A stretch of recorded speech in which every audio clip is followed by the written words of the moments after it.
Lit a match and it burned down the town. Now you're standing alone in your street. Great cobblestone and amber embers vibrate below at your feet. The north wind and oxygen are forcing the flames to grow high. A diet of gin and perpetual sin are setting your soul on fire.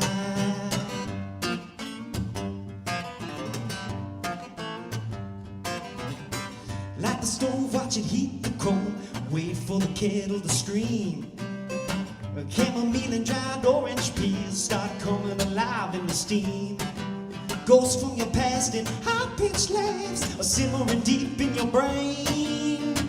Double, double, toil and trouble don't boil over with pain. Phoenix, I believe in magic, triumph from the tragic, rising from the ashes. Phoenix, I believe in magic, triumph from the tragic, rising from the ashes.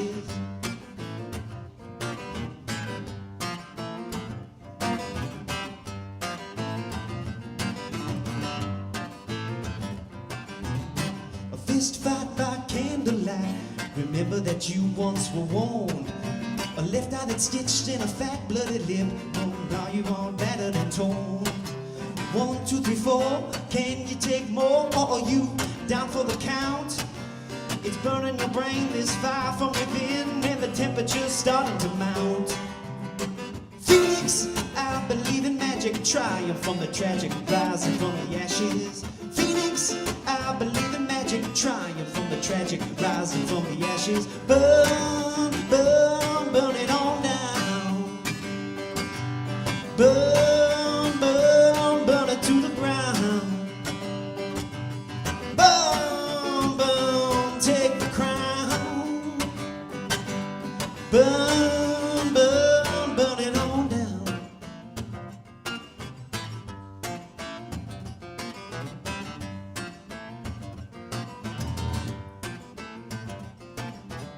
I struck a spark which sparked the fuse, yet I refuse to take the blame for the fuse that burned down to its end and lit the gallons of gasoline. Will you fight this fire? Will you fight the flames? Will you fight the anger? Will you fight the pain? Will your broken wings learn how to fly? Will you let your soul sing? Oh, let it cry. Phoenix, I believe in magic, triumph from the tragic, rising from the ashes. Phoenix, I believe in magic, triumph from the tragic, rising from the ashes. Burn, burn, burn it on down. Burn, burn, burn it to the ground. Burn, burn, and take the crown. I said burn, burn, burn it on down. Burn it on down. Burn it on down. Burn it on down. Burn it on down. Burn it on down, down, down. Burn it on down. Burn it on down. Burn it on down, down. Burn it on down. Burn it on down, down, down, down, down, down.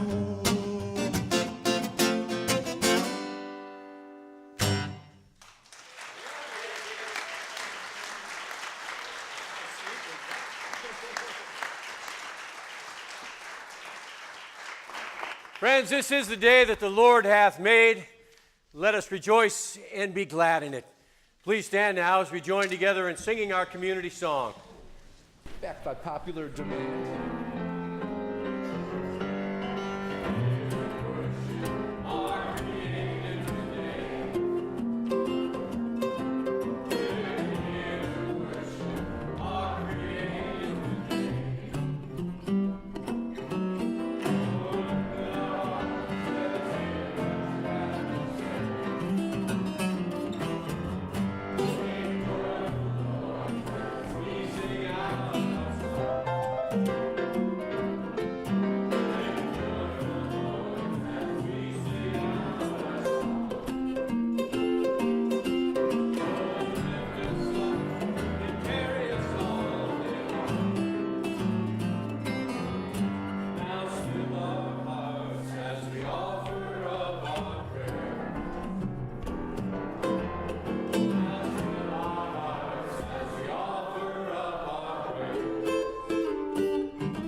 Lord, outside it is slippery and gray. The wind is biting and cold. Yet we step into this chapel and we are wrapped in warmth and grace and stillness and joy, surrounded by family and friends. Lord, awaken us this day. Pry open our closed hearts and minds. Help us to sense your grace and your mercy and your love and your presence in our lives in the moment that is before us and in the week ahead. For it is in your name we gather and pray. Amen. If the kids heading to Sunday school would meet in back, and if the rest of you would offer a moment of sunshine in each other's lives.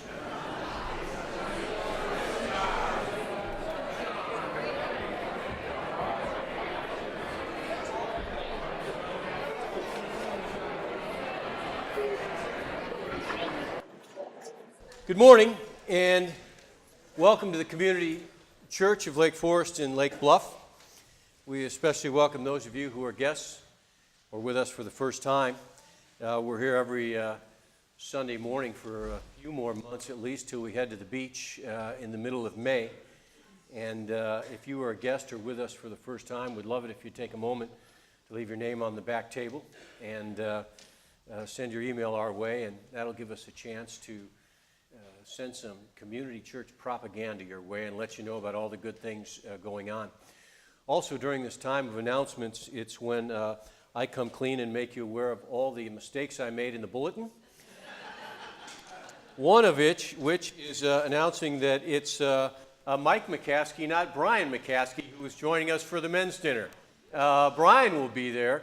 If you're interested in that event, there's information in the bulletin. Also, you can sign up on the back table. Also want you to know that Bocce Ball, which will be next weekend, is filled up. However, we always have some last-minute cancellations. If you'd like to join us for that event, whether it's just for dinner and fellowship, as we call it in the church, or if you'd like to sign up and be on the waiting list for the whole event, you can do that on the back table as well. Want to make you aware that there's coffee and treats after church in Reed Hall. Thanks very much to Jody Nadeau for the flowers this morning, as well as the treats next door. And also thanks to Bill Sturm for greeting this morning. On Tuesday, February 26th, this coming Tuesday, there's going to be a very special program at Gorton. If you are someone who carries a screen or a device or a cell phone or a smartphone, whatever you want to call it, you're pretty much aware that that's impacted our lives in incredible ways. There will be a program, a movie, and a presentation followed by a group of panelists, including Matt Duar, who's standing back there, who will address a very serious issue in our lives. And if you'd like a ticket for that event, just go to Gorton online, and you can get more information. It's something that our church is happy to participate in and help sponsor. That's this coming Tuesday night, February 26th. Now, lastly, if you notice on the back page of your bulletin, there's a picture of the Lowdown Brass Band. So here's my feeling about next Sunday. If we can't pack this place with this band coming in for the first ever community church Mardi Gras service, and in addition to having this band, Zach is going to preach. Nick Barnum, who you just heard sing, is going to be providing music as well. It will be a spectacular service. All I can tell you is I encourage you to arrive a few minutes early. I think it will be a service to remember, and that's this coming Sunday, and we hope you'll join us for that. Pam, any announcements I forgot? Oh, bocce, yeah, that's the other mistake I made. Bocce's at 6 o'clock, not 5, so thank you. Friends, there is little in this life of ours that is black and white. Consider the story of Esther. It is a true story. It's one I came face to face with a number of years ago when I was in Uganda. I am quite certain that not a single person in this chapel has ever encountered the situation that Esther found herself in. It is somewhat common in parts of Africa, and it is nothing if not sad. It's a situation, a scenario, where the right thing to do is anything but black and white. Esther is a Ugandan woman. At the time I met her, she was about 27 years old, and she had AIDS. Esther's husband, also an AIDS victim, had died about a year before. Their only child, a young daughter, 7 years old, named Grace, was also HIV positive. Now, generous international organizations and pharmaceutical companies made it possible for Grace to receive treatment, a monthly oral medication that was administered by her mom. While impoverished adults like Esther, her mother, had virtually no access to treatment, creating an almost unfathomable dilemma. It all meant that within likely the span of a year or so, Esther, the mom, would almost certainly die, leaving her 7-year-old daughter, Grace, as an orphan. An orphan with relatives in the area, but not relatives that could be trusted. And there might be friends who would take Grace in, but most of them had already taken in so many children from families and relatives in similar circumstances. Well, they weren't sure they could handle Grace as well. What would happen to young Grace, age 7, as an orphan, was totally uncertain. So here's the dilemma. Put yourself in Esther, the mom's shoes. Do you give Grace 100% of the medication, hoping it will keep her healthy and strong in her fight against AIDS, and hope that you, the mom, will somehow, by the grace of God, live longer than anticipated and see your daughter beyond childhood into adulthood? Really unlikely. Or would you give Grace a portion of the AIDS medication and take a portion yourself, hoping that it will be enough for Grace to be able to fight AIDS and enough for you to stay alive just a little longer so you can care for your daughter as long as possible so she's at least a little bit older and can fend for herself?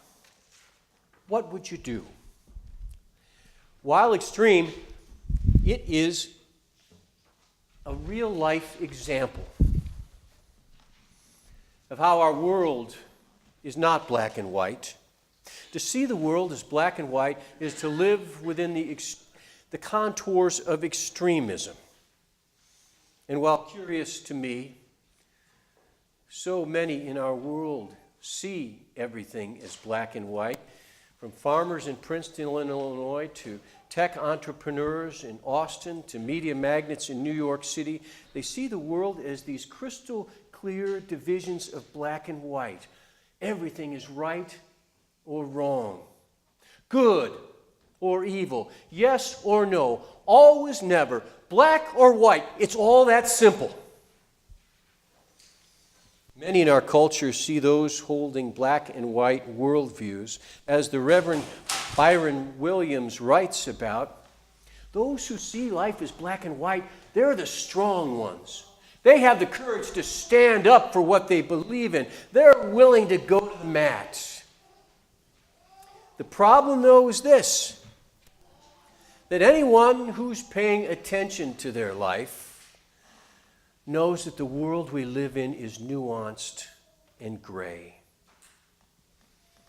Calling for what my friend Matt Duar calls epistemological humility, meaning that you and I should be careful when we assert that we have all the knowledge that we need to make things black and white, and that we would do well to suspend definitive conclusions. That means to say, if we think we are right, absolutely, that things are black and white, we would do well to leave the door open just a little bit.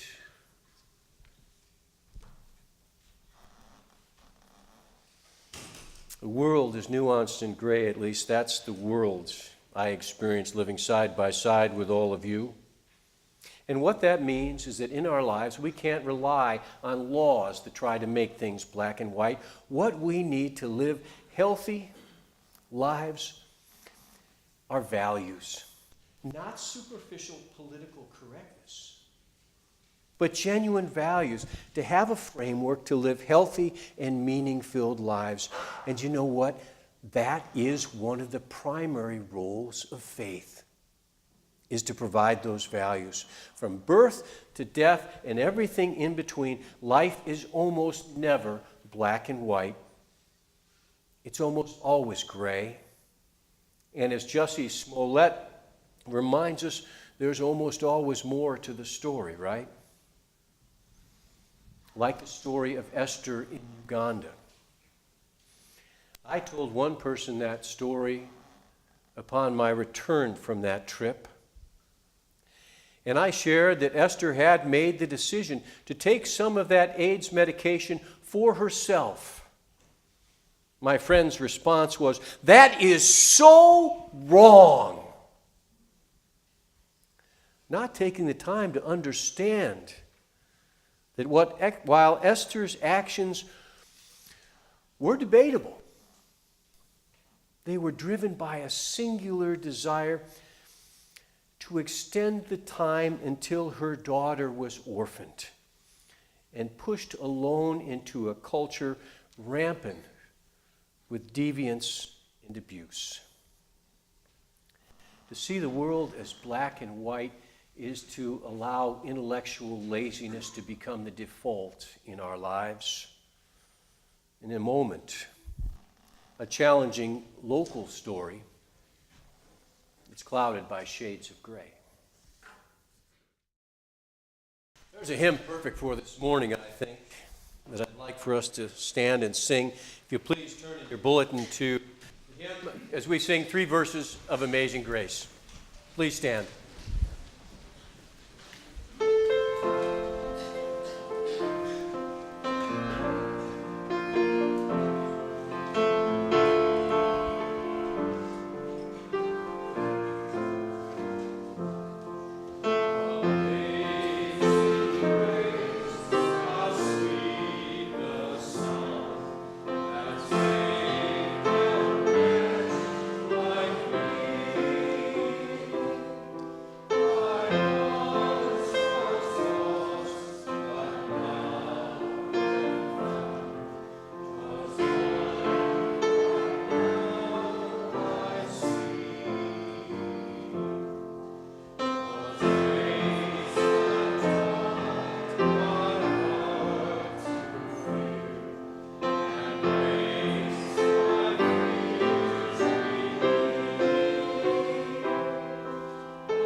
This next tune's called Young and Restless, not The Young and the Restless. It's pretty close.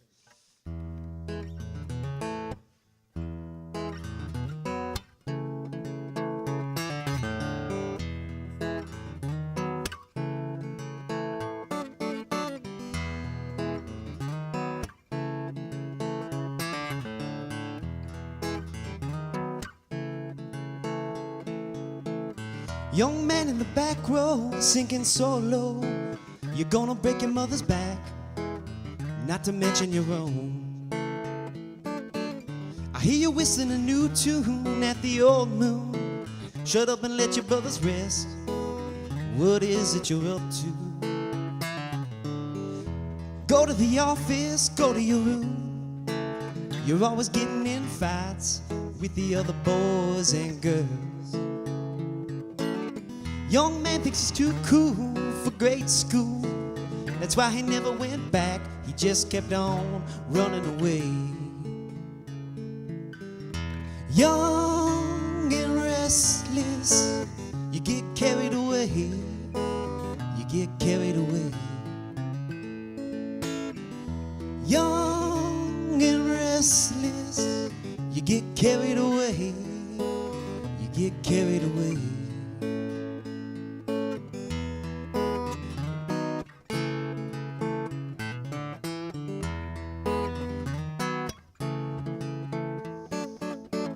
Young lady's got an attitude in many moods that kept her folks up at night, trying to figure her out.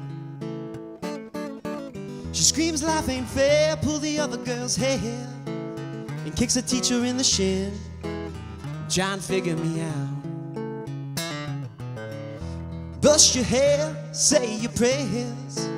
You're always breaking all the rules and playing us for fools. Young lady speaks her own tongue, beats to her own drum, and that's why she's not here to stay. She's running away. Young and restless, you get carried away. You get carried away. Young and restless, you get carried away. You get carried away. Who's the new kid on the block? Looks like he knows how to stir a pot. Well, I don't know, and you don't know a lot. But if we run together, well, I think we'll have a better shot. Well, I think we'll have a better shot. Yeah, I think we'll have a better shot.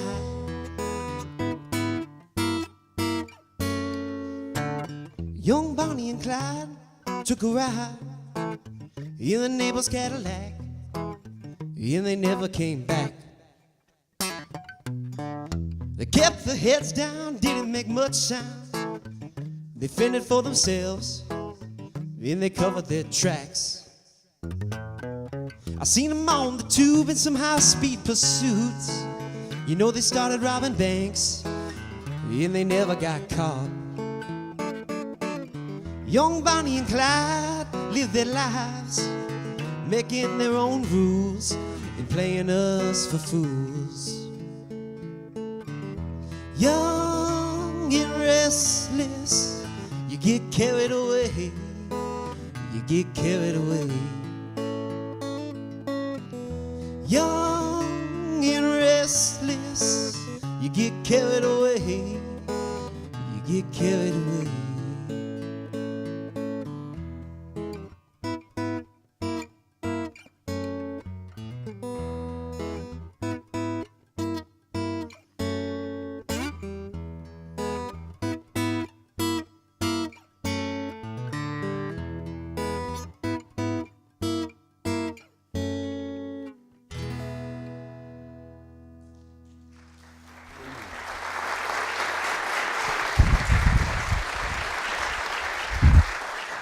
I want to write a song called Old and Restless.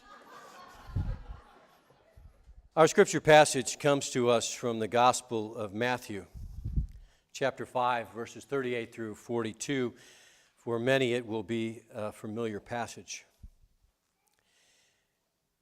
You have heard it said, an eye for an eye and a tooth for a tooth. But I tell you, do not resist an evil person. If anyone slaps you on the right cheek, turn to them the other cheek also.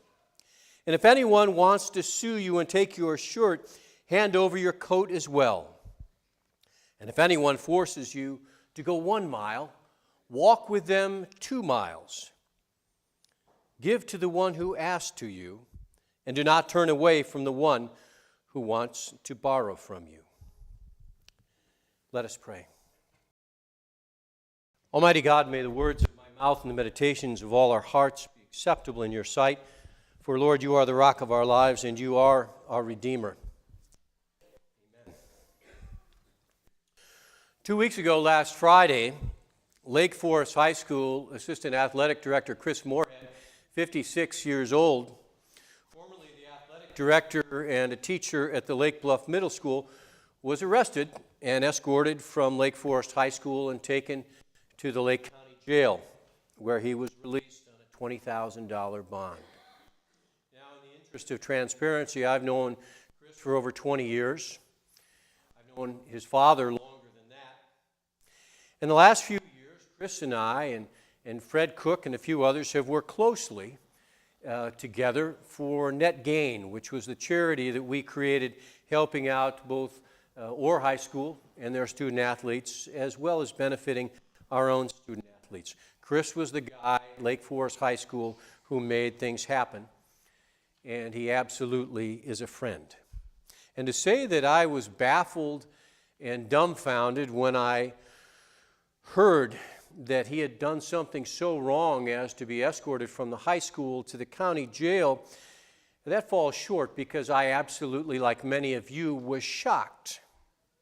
And I honestly, for the 24 hours following, could not fathom what it is he might have done. It turns out that Chris was charged with theft over $500, which is a Class 3 felony.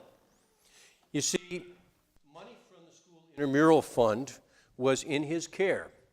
Money that he ultimately was to be transferred to the accounting department out on the West Campus. What Chris did, and I'm pretty confident it's the truth because we sat across the table from each other for a couple of hours this past week, and he shared with me the story from start to finish. I'm confident it's the truth, and what it is that Chris did was he took some of the cash from that fund to help pay for his daughter's engagement party, to have some cash on hand for tips and things like that. It was a brief loan that he gave himself that he would pay back. Well, when it was time to turn the money in, he said that he misplaced it, which was a lie. It was a lapse in judgment, which continued for a time until he was confronted rather big time by others and his own conscience. It was then that he realized that what he was doing was something crazy out of character and entirely wrong. And Chris admitted everything. He returned the money, and he was arrested. As a result of that lapse in judgment, Chris has lost his job. He'd been an educator for 21 years. He's lost his income. He's lost pre-retirement salary increases that happened the last 3 or 4 years for teachers. He's lost the resulting rise in pension benefits he's earned over the years. His impactful 21-year career in education as a teacher and as an administrator is over. He was charged with a felony. If he's convicted of that felony, he will lose his pension. Now, for me, there are a couple of components to this sad story that are worthy of mention. But first, why is it that we would talk about a local crime issue at Sunday morning worship? It's because this business of faith that we gather for and try to be about on Sunday mornings, it's because this business of faith is like a house built with these diverse building blocks. Building blocks, philosophy, history, literature, culture, beliefs, mysticism, truth, teachings, values. All these building blocks create the house of faith. And if that house of faith is to be of any value at all, it must stand, it must reside in the neighborhood of real life. It must be about how we live our lives day in and day out. Now, the first part of living out and applying our faith and spiritual values to this story comes in having the wisdom to know that virtually nothing in our life is black and white. We've already covered that. And moving on, if we have any wisdom, let alone compassion, there is no room for simplistic assessments and judgments aligned with our pre-existing notions. And that's the second part of the story, judgment. We all know there is something about we human beings. It's pretty easy for us. It's quite natural to pass judgment. Lest you disagree, consider some of the Facebook statements people made in this past 2 weeks regarding Chris.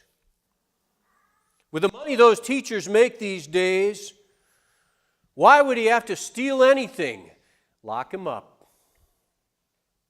Hey, you do the crime, you do the time.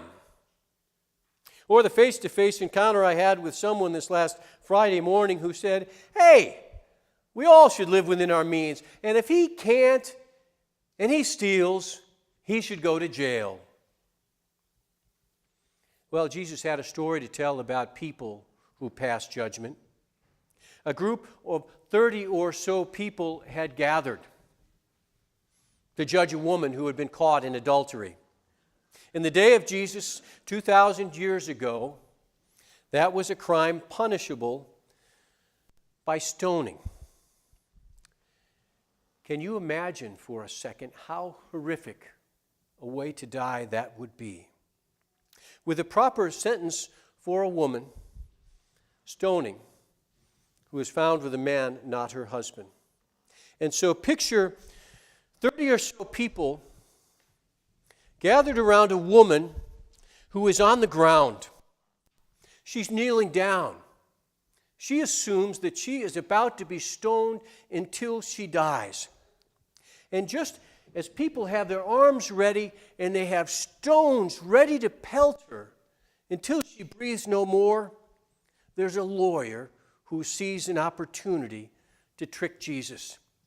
You see, Jesus had preached compassion all along, and they thought they had a chance to trick him into saying the wrong thing. And so they said, wait, all of you, Jesus, what is the right thing to do in this situation? If Jesus said, stone her, then he wasn't living the compassion he had preached. If he said, do not stone her, then he himself was breaking the law. Somehow, Jesus, into his mind came one of the most brilliant responses I could fathom. Jesus looked at those 30 or so in a circle, and he said, let those of you without sin cast the first stone. And there is silence. And all of a sudden you hear the thud of rocks hitting the ground. Or maybe rolling too. Who among us is in a position to judge? Jesus also said, why is it that you worry about the speck in someone else's eye when you have a log in your own?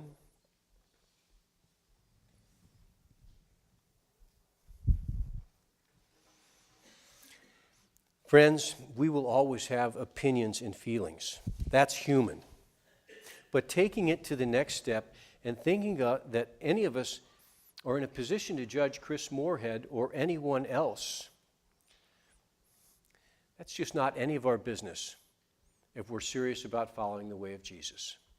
The third part of the story is the application of the law of Moses I talked about 2 weeks ago, in both Exodus and Deuteronomy, where we read, an eye for an eye, a tooth for a tooth, which is not about giving people divine permission to retaliate, as lots of politicians seem to think it means today. Instead, it's about limiting the naturally escalating cycle of retaliation. And from a faith perspective, it seems like it's a fair standard by which someone in our society should be judged and sentenced. So if a 12-year-old steals a pack of gum and they've never done anything like that before, what we do is we ground them, or they have some service hours or something like that. They have probation. We don't send them off to the juvenile detention center for 6 months. On the other hand, if someone is an ex-convict and they break into your house and they steal your jewelry and all your valuables, and then they leave and burn the house down, well, if they get caught, they go back to jail. An eye for an eye, a tooth for a tooth. We try and allow for there to be balance. That's what the law of Moses is about. And in the case of Chris Moorhead, this is the piece that fills so many people with real angst. By all known measures, he's a really good guy. He's not been in trouble before. He's an upstanding citizen. At age 56, he takes $2,000 that doesn't belong to him to help cover the costs of his daughter's engagement party, intending to pay it back ASAP, and he doesn't do it, and then he lies. He comes to his senses. He admits the whole thing. The money has all been returned. Inarguably, it is a stupid, stupid mistake that he made. But is there balance between the crime, the current felony charge, and the punishment that's being extracted? Is it $2,000 that was taken and the lie that lasted for a short time to cover it up, that $2,000 that's now returned in full, merit a felony charge where Chris loses his job, he loses his pension? If this is a felony charge, he loses his salary, he loses his career, he loses his prospects for future employment at age 56. Is there balance in that? There's a fourth and final lesson in this story on the pursuit of justice when Jesus says in Matthew, "You have heard it said, an eye for an eye and a tooth for a tooth.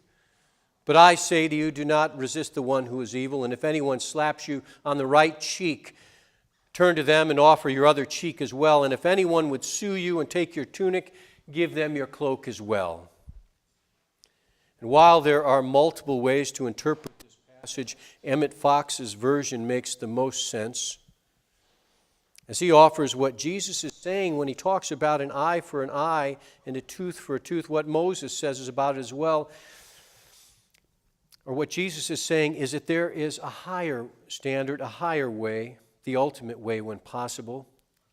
It's when we don't respond to violence with violence or take an eye just because someone has taken your eye. It means to not give in to the potentially sinful cycle of action-reaction, but instead to draw upon our spiritual resources and bring conflict to an end by simply walking away. In the case of Chris Moorhead, and even though as his friend, I have to tell you, I somehow wish it could have been handled differently, but I also can't say that the school didn't handle it in the right way by calling the authorities, because it was a legal matter. And as frustrating as it is to say because of what it means for Chris, the simple truth is it's a legal matter that should be handled by the legal authorities. And we know what happens when things are handled internally and secretively, and that's what they're meeting about in the Vatican right now, and the trouble that the Catholic Church has seen when they said, no, we can handle this on our own. The The problem for me is a person of faith trying to reconcile all this in my mind, and I don't speak on behalf of the church or anyone except myself right now, is not so much, I'm not mad because this hasn't been handled in a turn the other cheek manner, because sometimes you can't do that. And I don't think it was possible for the school district or the school board to handle it that way. But when it comes to this standard of an eye for an eye, where it stands right now, there's no balance. Is trading a stupid lie and a couple of $1,000 that's been returned a fair trade for Chris's job, a 21-year pension benefit that if he lived 20 years would be worth well into 7 figures, saying goodbye to his career and his future job prospects? Is that fair? Friends, justice in this case and in every other case is not just about a wrong being righted and getting the school their $2,000 back and getting Chris out of there because he's not a trustworthy employee anymore. Justice is a core spiritual value for us. It's a building block upon which we try and build the house of faith. Justice is ultimately about restoration. Restoration, though, is not just about the school being made whole. It's also about allowing Chris to restore his life. That is justice. And as long as those people who have influence in this case, and there are many, from the Board of Education to fellow administrators, to those of us who believe justice is not being served as it currently stands, as long as those people make the choice not to speak up in recognition that it's nowhere close to an eye for an eye, but instead what it is right now is a stupid lie and $2,000 that's been returned in exchange for the loss of a 6-figure job and a 7-figure pension and a felony rap that impedes any meaningful work projects in the future. As long as those with the ability to speak up do not, they don't facilitate justice, they impede it. They do not enable moving forward from this sad chapter. Instead, what's done is they disable a man who made a mistake from restoring his life. May God inspire those of us who pass judgment to look deeply in the mirror of our own lives. May God bless Chris with the faith to know that the dawn of a new day will come. And may God grant those with power and with influence the courage to act with wisdom and with love. Amen.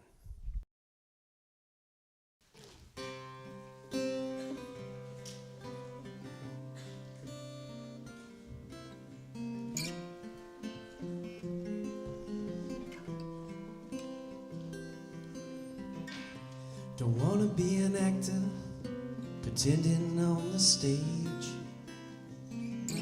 Don't wanna be a writer with my thoughts out on the page. Don't wanna be a painter, 'cause everyone comes to look. Don't wanna be anything where my life's an open book. A dream, it's true. Well, I'd see it through if I could be wasting my time with you. Don't wanna be a farmer working in the sun. Don't wanna be an outlaw always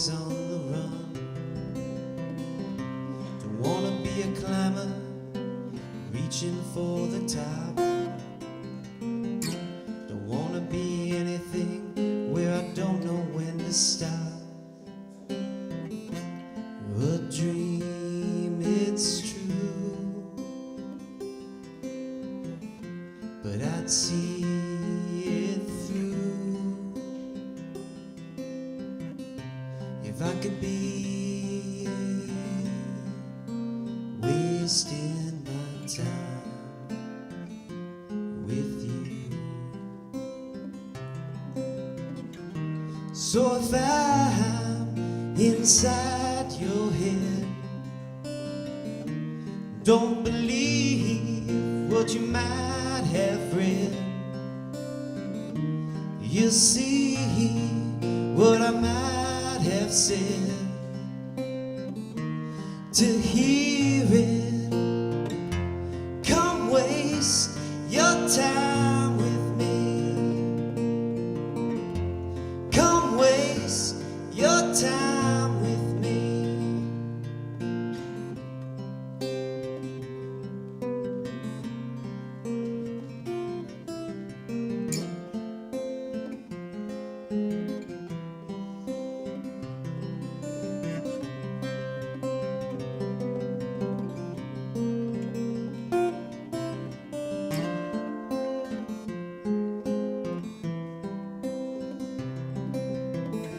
So if I'm inside your head,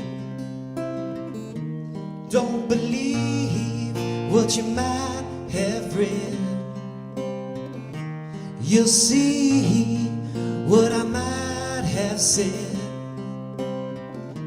To hear it, come waste your time with me.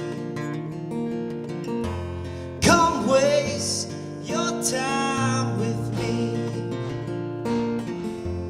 Come waste your time with me. Come waste your time with me.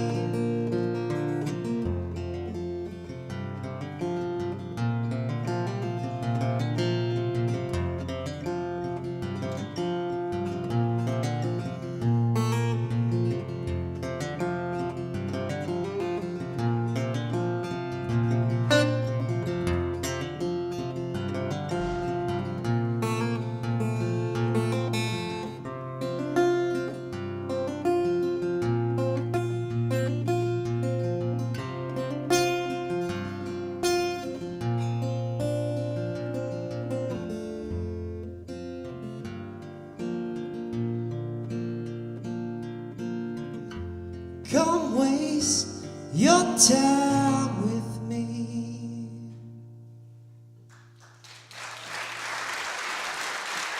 So this story of Chris is a sad story, but I wouldn't tell you the whole story if I didn't share that there's another side to it. Another side is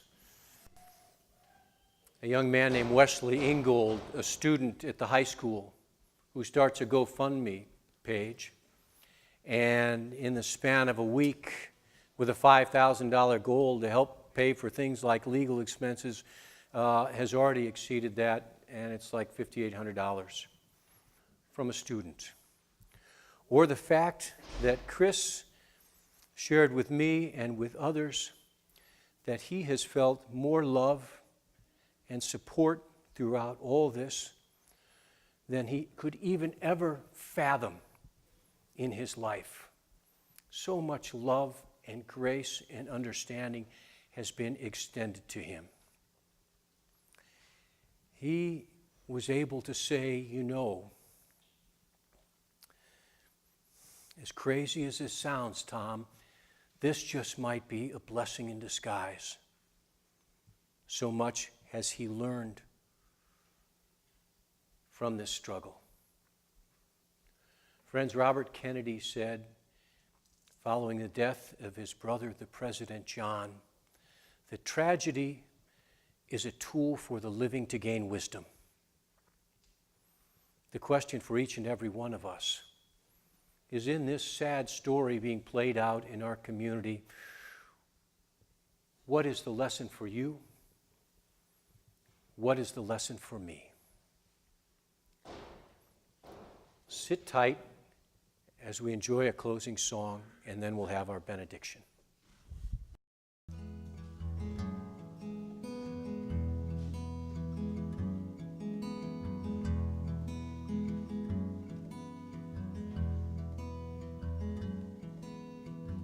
It took a lot out of me to look at you. I'm always climbing down the fire escape to come to your rescue. Is the labor of love an eternal vow? I'll always carry you home until I take my final bow. Deep inside is what you have for me. By your side will you find a friend in need.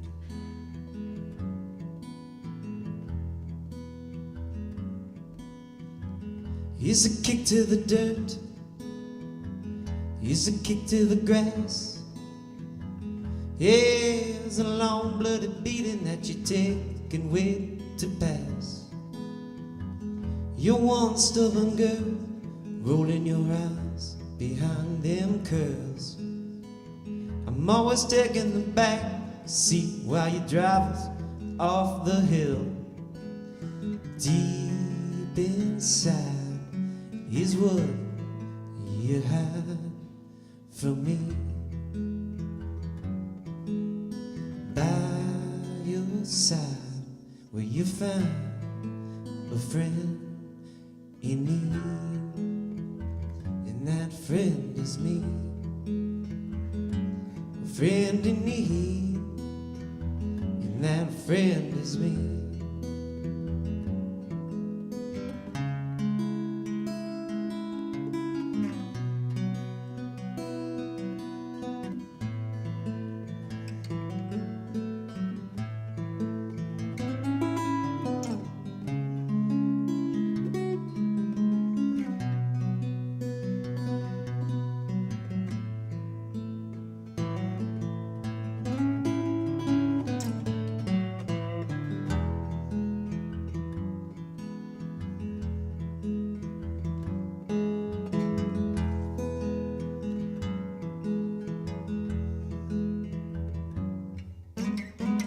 Is a love hate kind of sort of thing, but we'll never go to bed angry. When we wake up in the morning we sing.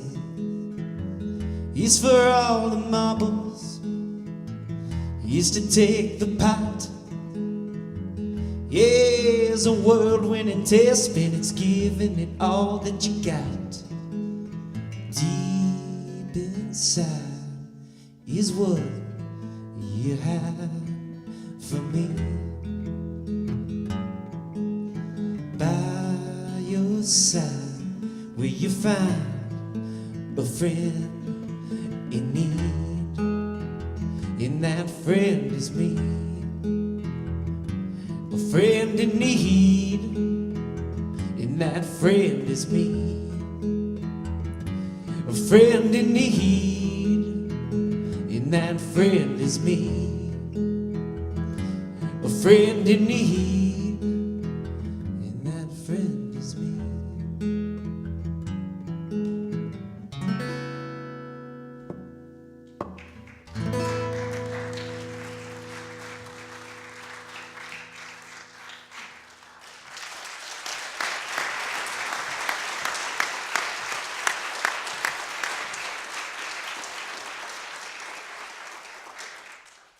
Friends, this day go in peace. And the people said, Amen. By your side will you find a friend in need, and that friend is me.